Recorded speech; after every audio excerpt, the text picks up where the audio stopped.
nafashe igihe gihagije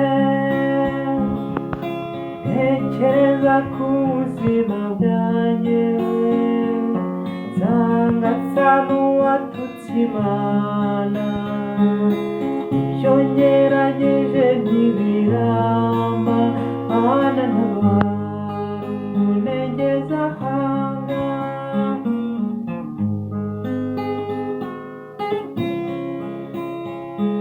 aho twiganye mbakorera izamu n'udufaranga bampa ntintagwira Mana ntabara untegeze ahanga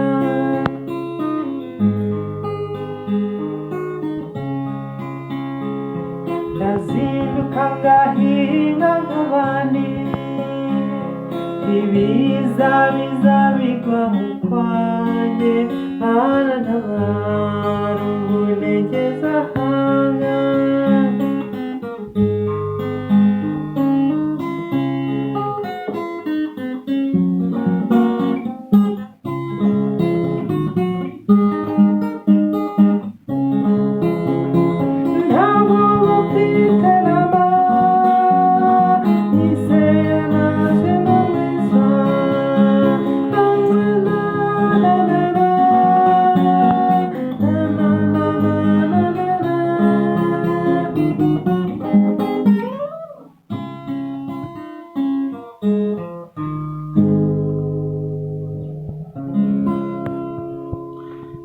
Yohana uzi gitari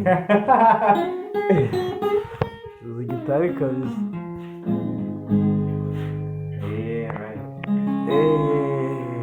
shiraho akandi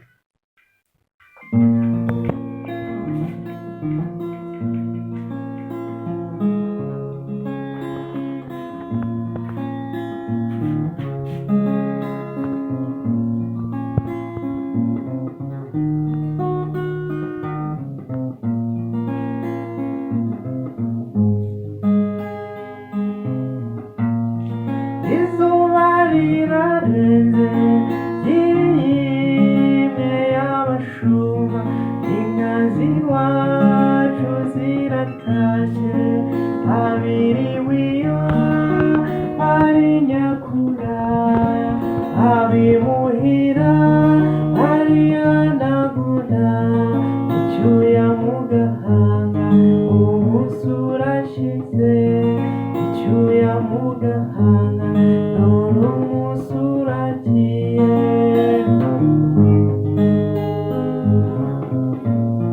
niba uje ntumone umbabarire mugenzi ntabwo bizaba ari ukukwanga aho uribonera iyi si irabona twirukankamo dushaka kubaho nawe aho uri hose yamwibuka utakama ubundi ubishaka nanjye nige gutama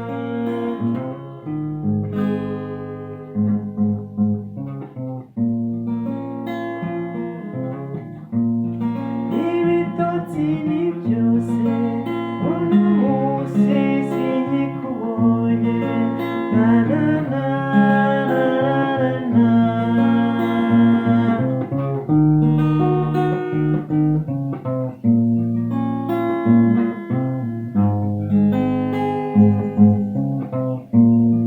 kubibona gute sha Yohana ni fresh Yohana kabisa baza kutubwira kuntu nabo ubwabo bari kubibona Yohana baza kutubwira kuturabura ubona bizavamo oya bizakunda ahubwo byarakunze